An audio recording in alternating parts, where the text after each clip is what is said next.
Oke, kita mulai Bapak Ibu ya. Assalamualaikum warahmatullahi wabarakatuh. Selamat pagi Bapak Ibu ya. Selamat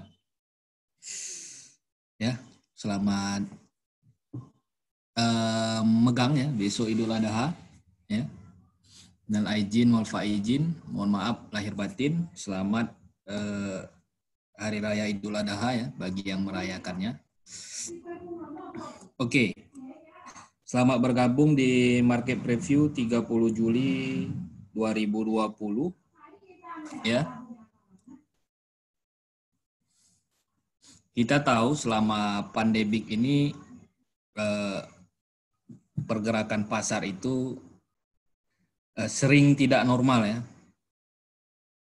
Jadi selama pandemik ini ada yang kalau profit itu pas posisinya sesuai arah harga, bisa profit ratusan persen, bisa profit banyak.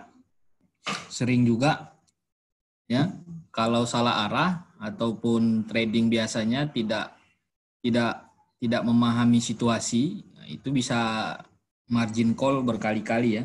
Nah, oleh karena itu pentingnya kita itu membuat trading plan setiap hari dan disiplin menggunakan money manajemennya. Oke. Seperti biasa kita awali dengan melihat kalender data ekonomi. Ya. Tadi malam itu ada suku bunganya Amerika, itu hasilnya itu dipertahankan 0,25%.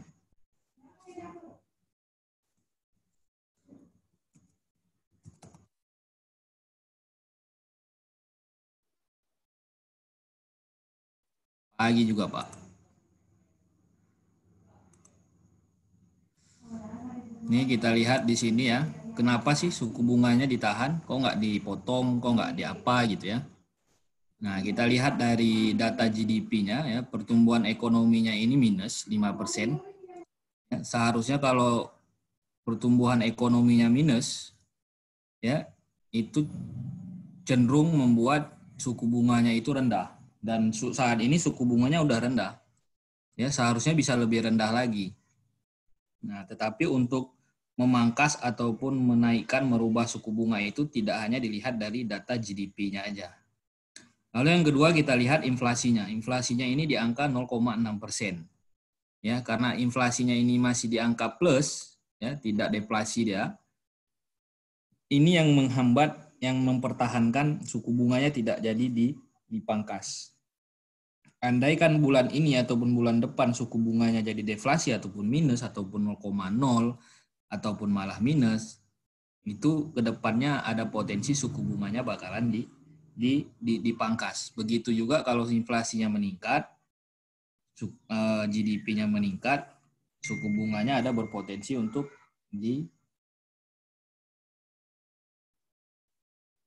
dinaikkan seperti itu.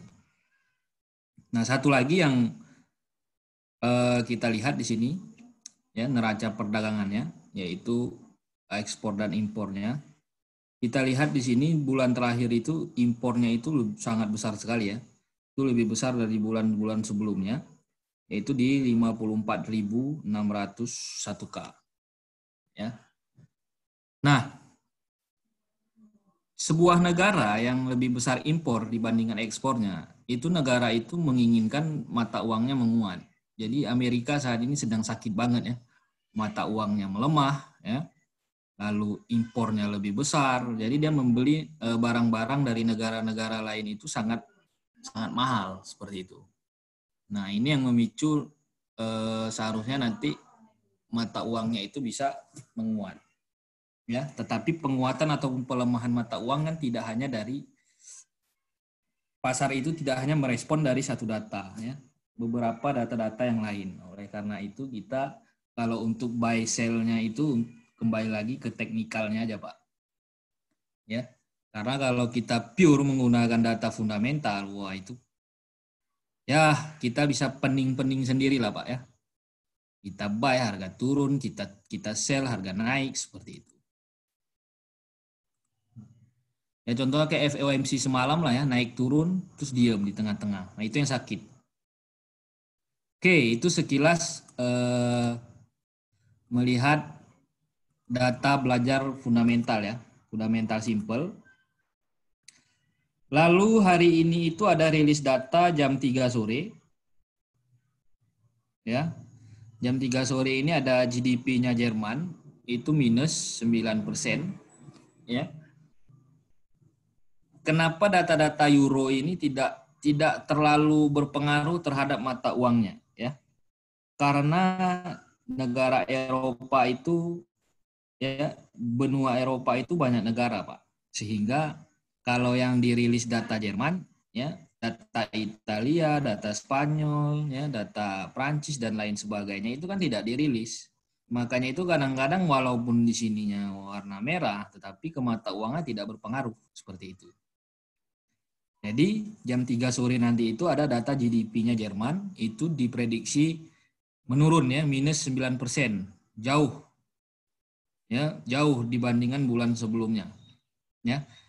Seharusnya kalau dengan selisih jauh seperti ini itu membuat dampak ke euronya, tapi seringkali nggak berdampak ke euronya. Euronya itu nggak bergerak secara signifikan. Karena apa? Kayak karena itu tadi, karena di Eropa itu banyak negara. Jadi kalau data yang dirilisnya itu hanya mencerminkan satu negara aja, itu tidak terlalu berdampak. Beda dengan data-data yang mencerminkan satu Eropa. Seperti contoh data apa? Data inflasi, data suku bunga, seperti itu ya. Speak, ya, pidatonya Bank Sentral. Nah, itu berdampaknya itu ke seluruh negara yang ada di Eropa. Itu baru biasanya dia bakalan berdampak ke mata uangnya. Tapi kalau yang hanya data-data yang dari negara aja, satu negara, ini kurang berdampak biasanya, Pak. Bapak bisa perhatikan setiap datanya yang dirilis nanti. Selanjutnya ya. Oke. Jadi kalau dari data ini, kalau secara teorinya euronya potensinya bakalan melemah. Apakah nanti bakalan melemah ya lihat nanti, Pak. Kita masih belum bisa memastikan seperti itu. Lalu malamnya itu ada data USD. Ya, dari Amerika itu sama juga ada data GDP-nya, ya. Diprediksi juga minus, Pak, 34,5%. Ya, ini bisa cenderung membuat USD-nya itu malah melemah kembali.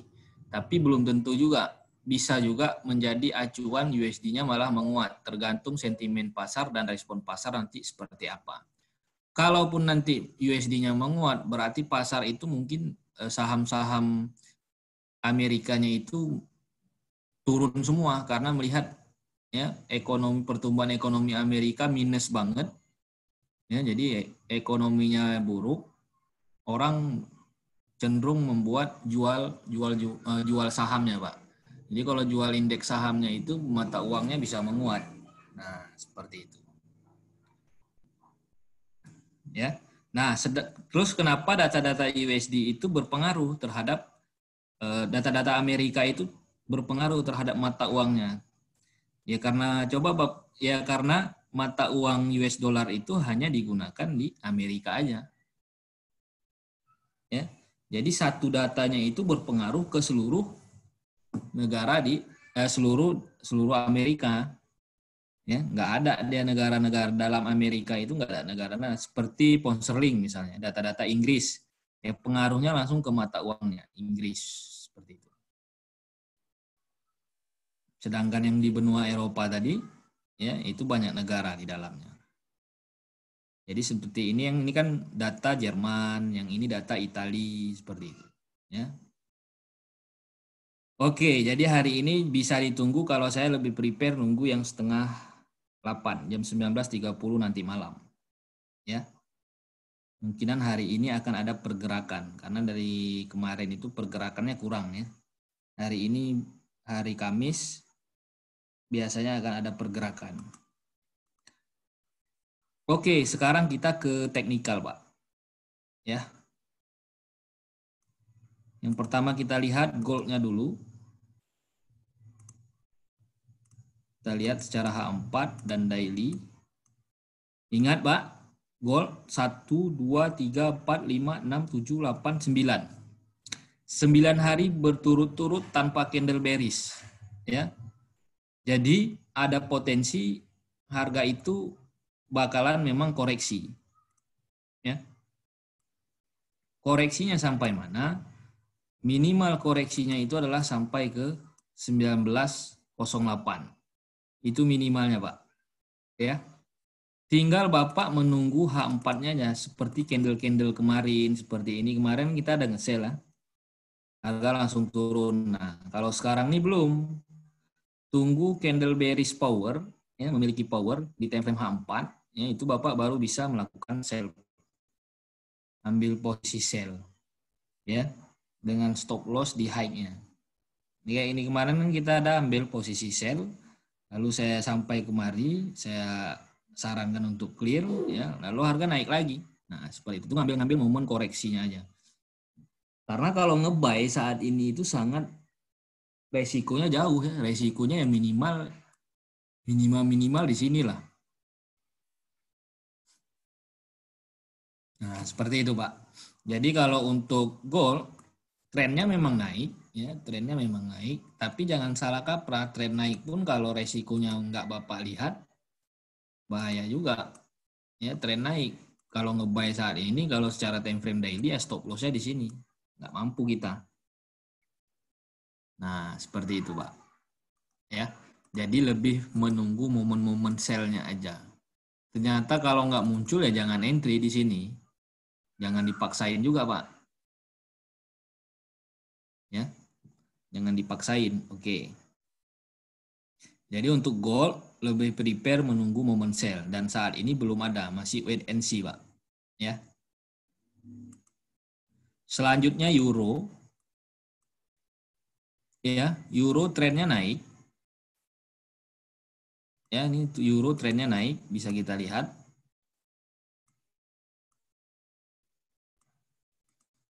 Tapi kenaikan terakhir, ya, gelombangnya ini sudah melemah. Nah, jadi hati-hati juga. Yang mau nge-buy, ini trennya naik, pilihannya memang tetap nge-buy. Tapi yang nge-buy, jangan lupa pakai stop loss. Takutnya harga malah turun membuat lower low. Trennya reversal. Berarti sekarang boleh nge-sell, Pak. Jangan juga, belum confirm. Istilahnya kalau ini masih 50-50, bukan 50-50. Kalau nge-sell sekarang itu istilahnya 40-60, Pak. 40 peluang profitnya, 60 peluang loss-nya. Ya, kalau dari persentasenya. Jadi perlu diperhatikan juga. Saya saat ini lebih nunggu aja. Maka beberapa kemarin tuh nggak ada signal karena memang pergerakannya ya seperti ini agak susah seperti itu, Pak ya. Ya, secara H1-nya ini pun belum ada momen. Jadi H4-nya memang menunggu lah. Mungkin minggu depan lah kita lebaran dulu ya kan. Ya. Perlu ditandain euro akan reversal trend kalau mampu break low yang ini, Pak. 1.1699. Ya, 1.17 lah. 1.17. Harga baru reversal. Kalau sekarang mau scalping cari momen buy silakan. Mau cari momen sell pun di time frame yang kecil silakan juga. Yang penting jangan lupa stop loss, ya. Lalu GBP USD. GBP USD juga sama. Trennya naik, ya, belum ada koreksi yang signifikan. Ini juga sama, udah beberapa hari, ya, candlenya naik terus. Kita bisa lihat di sini.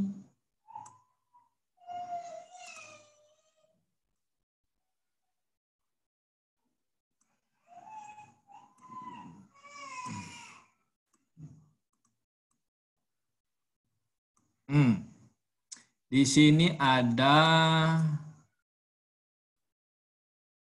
support resistennya.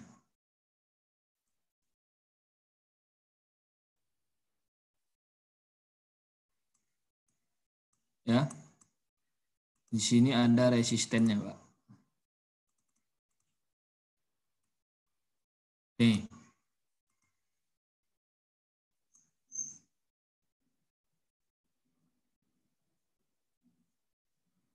Ya. Ini area ini adalah kotak merah ini adalah area klasternya. Jadi itu adalah area resisten kuatnya itu di area situ, Pak. Jadi kalau Bapak mau ngelawan sell sekarang, hitung stop loss-nya itu di atas high yang merah ini. Ya. Jadi kalau sell sekarang, wah lumayan nih Pak, 250 pip. Ya. Kalau saya lebih nunggu dia akan membuat lower low aja di time frame kecil H1. Jadi kalau nanti siang misalnya dia mampu break ini, seperti ini, ya.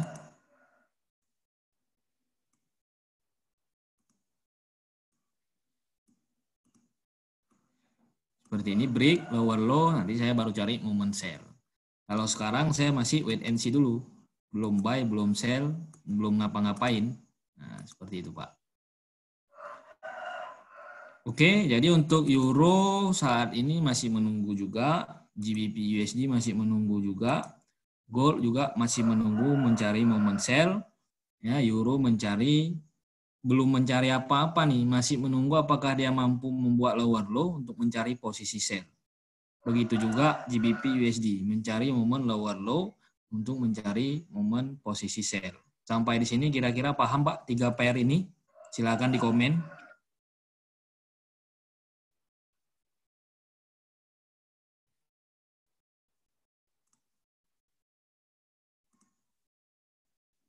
Oke. Oke ya. Nah, lanjut ke AUD USD. AUD USD juga sama, trennya naik ya. Tapi tren naiknya ini yang ini candlenya ini terlalu apa?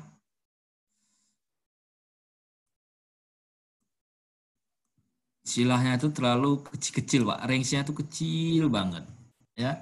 Nah, ini kalau seperti ini kalau dia break trend line, Bapak bisa spekulasi sell seperti itu. Momennya sama juga seperti Euro USD, GBP USD. Saya menunggu harga itu membuat lower low, minimal break ini, Pak.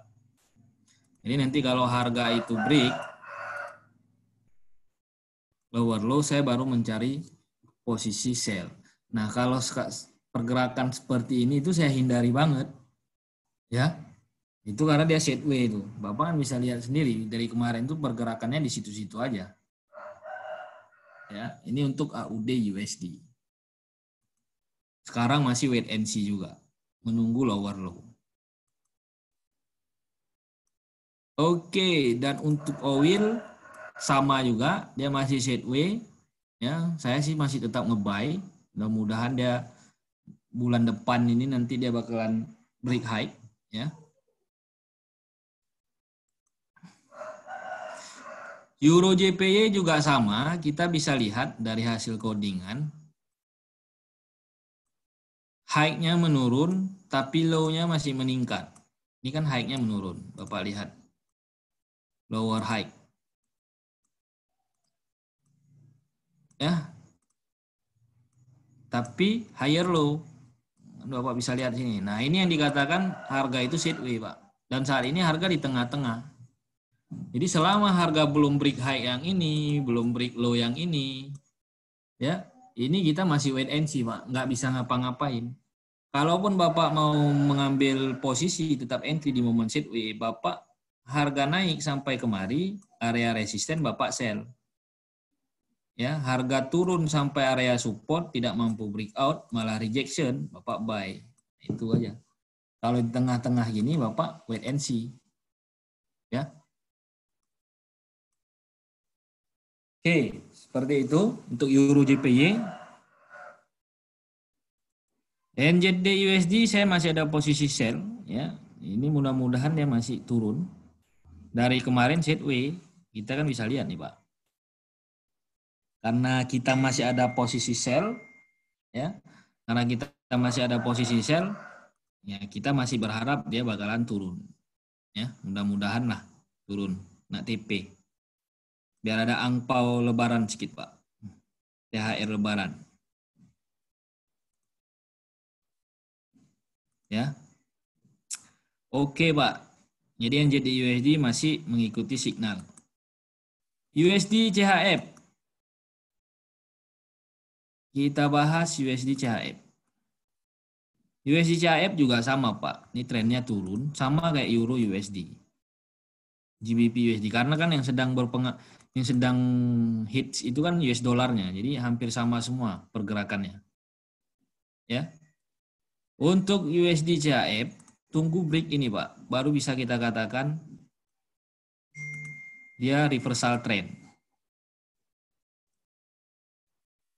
Ya. Tunggu harga break ini baru kita anggap dia reversal trend. Jadi kalau sekarang nih kita mau nge-sell harga udah di lembah banget, mau nge-buy belum ada ciri-ciri buy. Jadi ya wait and see dulu, Pak. Ya, saat ini masih harga itu masih wait and see dulu. Sama kayak yang lain-lain. Makanya signalnya agak sepi minggu ini. Dua minggu ya, signalnya agak sepi. Kalau minggu kemarin kita masih ada profit lah, minggu ini belum tahu nih. Masih ada profit juga sih kalau NZD-nya itu kena TP, ya. Oke,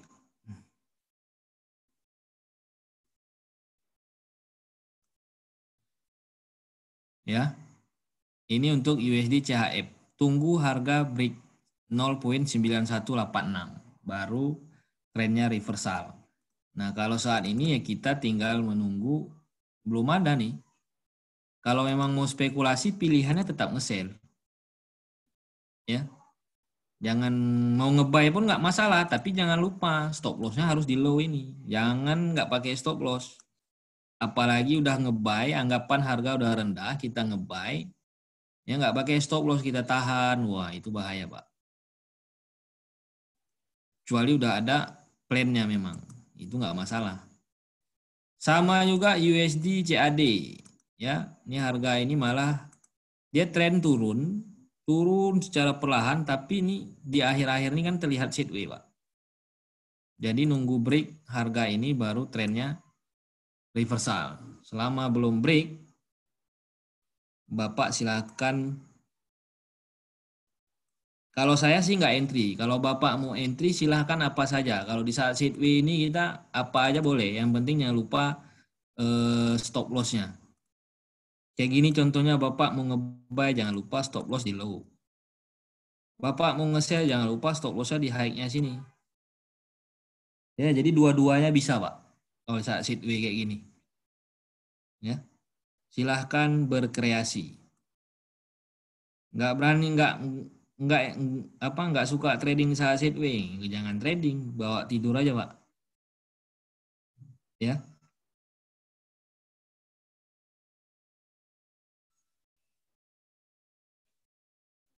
Sorry, Pak, saya baru join. Untuk TF yang ideal pakai berapa, Pak, untuk open posisi? Nah, kalau untuk time frame ya itu tergantung tergantung time frame berapa Bapak ingin trading. Bapak tipenya tipe trader yang seperti apa? Apakah harian, apakah scalping, apakah swing ya? Karena di semua time frame itu bisa trading. Yang jelas ya semakin kecil time frame, risk dan rewardnya itu semakin kecil, semakin besar time frame-nya, risk dan rewardnya semakin besar. Ya, yang jelas Bapak sebelum entry, sebelum melakukan trading itu harus tahu arah harga mau kemana. Yang kedua, ya level entry-nya di mana, di harga berapa. Yang ketiga, stop loss-nya di mana, TP-nya di mana. Yang keempat, manajemen resiko dan load-nya. Jadi keempat itu Bapak harus menjawab sebelum entry. Kalau masalah time frame, di semua time frame itu sama. Nggak ada bedanya, hanya beda masalah waktu aja, Pak.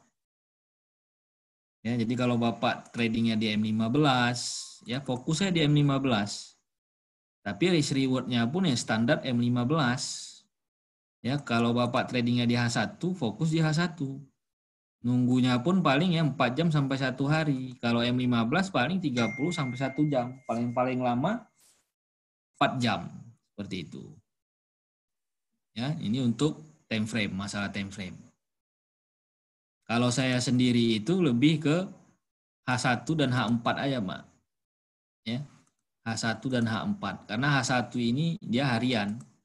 Saya entry hari ini, nanti beberapa jam kemudian udah clear, maksimal besok. Ya, maksimal besok rata-rata.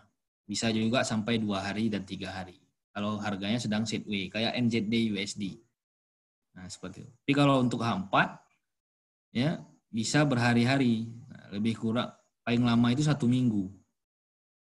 Nah, seperti itu. Tapi kalau M15, itu palingnya 1 jam, 30 menit, 1 jam udah clear.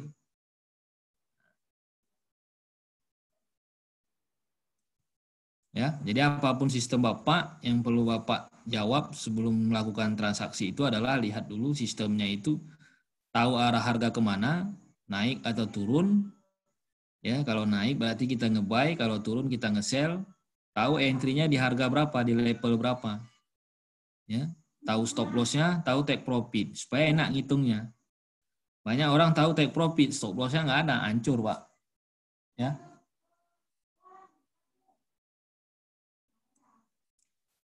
Oke, lanjut USD JPY. USD JPY juga sama. Ini udah mulai sideways. Nah, kalau Bapak mau spekulasi ini boleh nge-buy. Kapan nge-buy-nya nanti tunggu ini. Ya, tapi USD JPY ini saya berkali sering lebih kena stop loss-nya ya. Ini kayak kemarin nih di sini nih. Kita kena stop loss kan. Dia sudah higher high. Tapi malah membuat lower low lagi. Nah, seperti itu. Ya. Sama juga. Ini juga silakan. Kalau mau nge-buy, tunggu harga break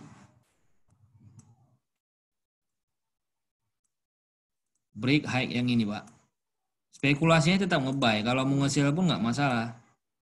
Yang penting jangan lupa stop loss-nya. Kalau mau nge-sell, stop loss-nya di atas garis ini, Pak. Resistennya yang ini. Nah, kalau mau nge-buy, tunggu harga membuat higher high. Nanti ada. Jadi alasan buy-nya bertambah. Stop loss-nya nanti di low-nya sini. Kalau sekarang masih menunggu juga. Ini sekarang masih menunggu. Jadi sekarang banyak puasanya, Pak. Bapak kalau ada kerjaan lain untuk pagi ini sampai siang nanti kerjain dulu kerjaan yang lain. Jangan liatin cat capek. Ya. Kalaupun nggak ada kerjaan lain, nah saya lagi santai nih Pak. Nah, riset-riset aja Pak. Baca-baca lagi materi, riset di sini dengan harga yang sudah terjadi. Nah, seperti itu. Ya. Oke. Untuk Dow Jones masih sideways. Hang Seng juga sideways. Ya. Kurang menarik.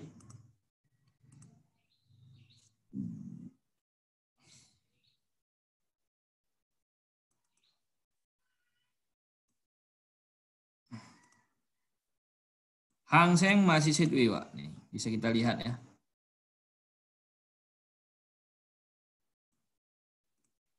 Saya Hang Seng kurang suka, Pak. Ya. Trennya sih down, tapi pergerakannya itu kecil banget, Pak, dalam minggu ini.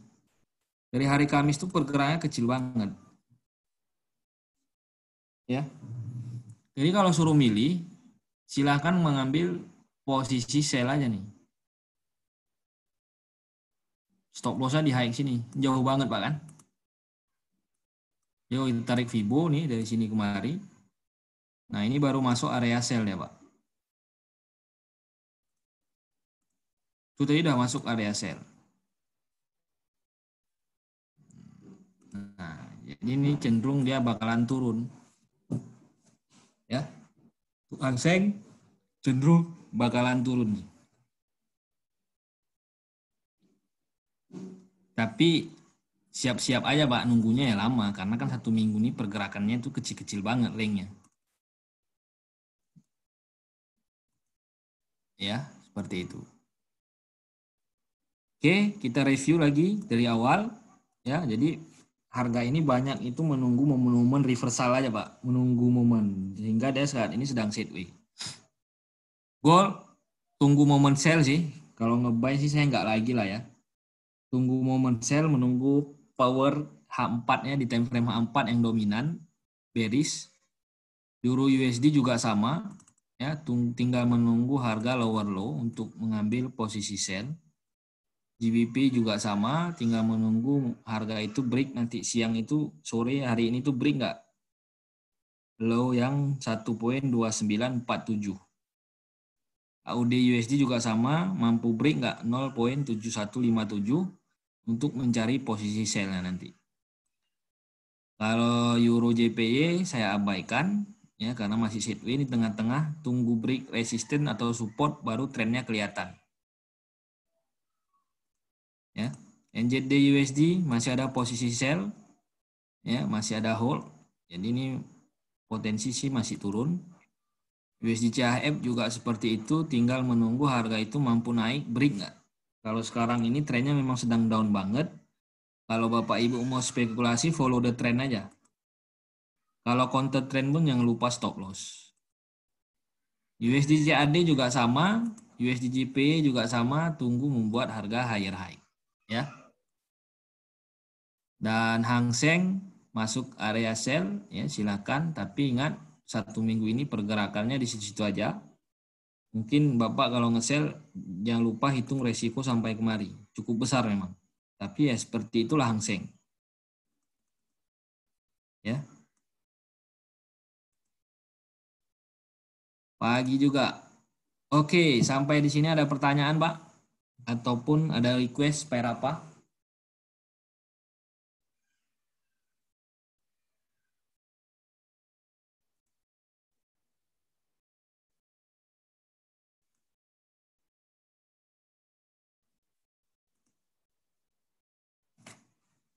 Gold sudah barusan, ini baru gabung kayaknya.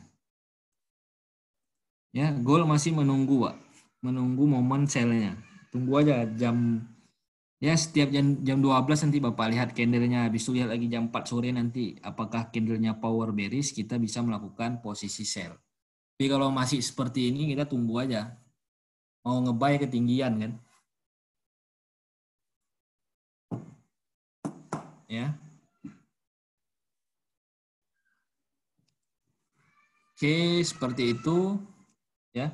Di saat harga bergerak seperti ini, Bapak jangan terlalu memaksa untuk entry. Nanti duit kita itu habis ya. Jangan terlalu paksa, Pak. Oh, pengen dapat sekian, wah gini sekian. Jangan juga karena marketnya sedang tidak mendukung. Seperti itu. Kalau marketnya mendukung nggak masalah. Kita kan bukan tidak pernah ada histori itu bagus marketnya ya. Seminggu itu sampai 8 kali entry, 10 kali entry, terus profit semua itu kita ada histori seperti itu. Ya, kita tinggal menunggu nanti harga itu kembali ke histori yang seperti yang dulu. Pergerakannya itu sama. Ada nanti momennya. Nah, kalau di momen pergerakan saat ini ya pergerakan banyak puasanya nih. Kalau salah-salah dananya habis. Apalagi kalau sudah melibatkan emosi, wah itu sudah. Ya.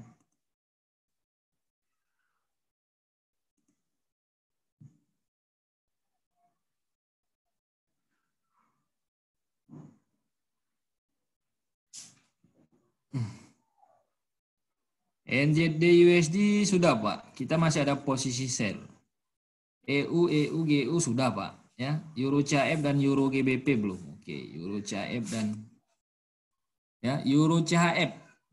Ya ini masih area buy, ya. Ini masih area buy. Sekarang kalau nge-buy ini resikonya tinggal sedikit Pak. Hanya sekitar 40 pip aja.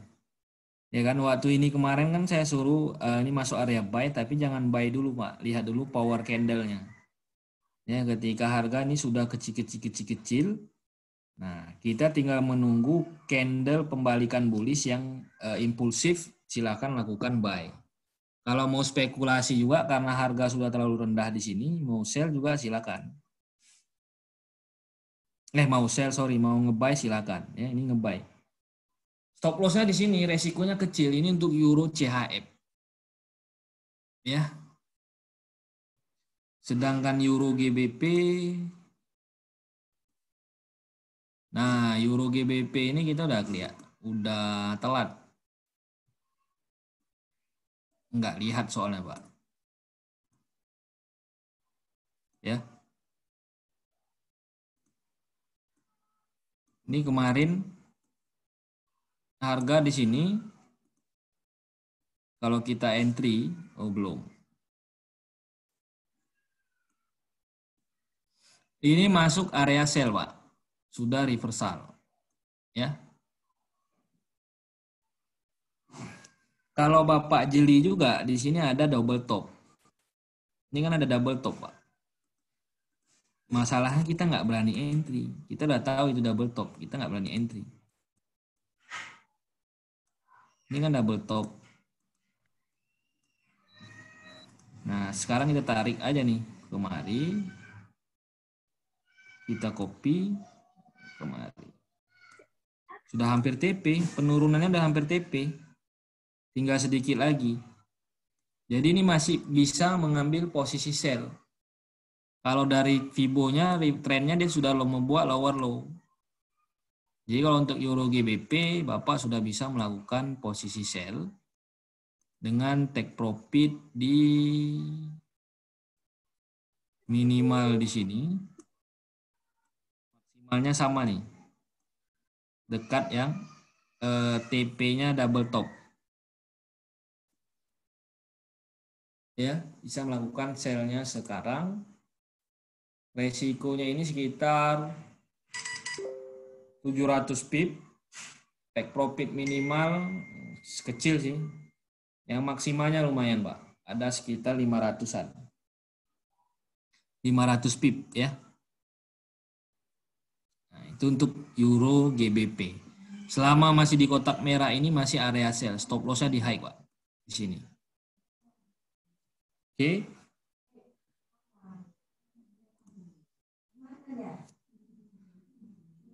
Pak, maaf baru nih, Pak. Tanya dong, untuk narik Fibo area sell itu dari atas apa dari bawah yang benar? Ya. Tarik Fibo itu dia dari, ya, Bapak ikutin trennya, Pak. Ya, kalau trennya sedang down, maka tariknya dari atas ke bawah. Ini kan gini. Tarikan terakhir kan seperti ini. Maka kalau trennya sedang down, ini kan trennya down, lower low, tariknya itu dari high ke low. Beda kalau harganya naik. Kalau trennya naik seperti ini, tarik Fibo-nya dari low ke high. Ikuti trennya. Nah, seperti itu, Pak. Ya. Oke, ada lagi, Pak, pertanyaannya? Ya. Pokoknya Bapak ikuti aja tuh setiap edukasi kita. Gitu loh. Kanada, Pak. Oke. Apa, Pak? Bisa diulang? USD Kanada, Pak. Nah, kalau USD Kanada, ya ini sama juga, Pak. Kalau USD yang ada pair USD-nya kan sedang melemah. Ya, USD-nya sedang melemah, kita tinggal menunggu harga itu reversal. Jadi kalau untuk USD Kanada ini ya minimal harus break 1.3406 untuk mengatakan dia akan reversal trend. Nah, kalau masih belum break, ini trennya masih down. Jadi kalau mau spekulasi ya entry-nya tetap nge-sell. Nah, seperti itu. Tapi kalau kita mau nge-sell kan wah, udah rendah banget gitu loh. Pas kita sell, pas harga berbalik. Nah, itu makanya saya sendiri itu lebih ke wait and see aja.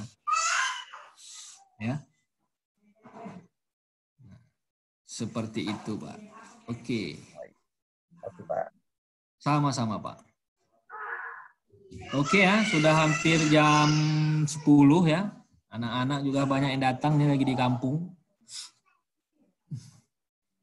Saya ucapkan terima kasih banyak. Mudah-mudahan marketnya segera kembali normal ya seperti biasa dan kita bisa mengambil profit. Ya. Dan hari ini mudah-mudahan ada momen kita bisa memanfaatkan peluang dan menghasilkan profit. Sekali lagi selamat Lebaran ya, Hari Raya Idul Adha. Mohon maaf lahir dan batin. Kalau ada kata-kata yang salah, saya mohon maaf ya. Baik, selamat pagi. Assalamualaikum warahmatullahi wabarakatuh. Nanti kalau mau lihat rekamannya ada di YouTube. Yang ini diupload nanti. Ya, sama-sama, Pak.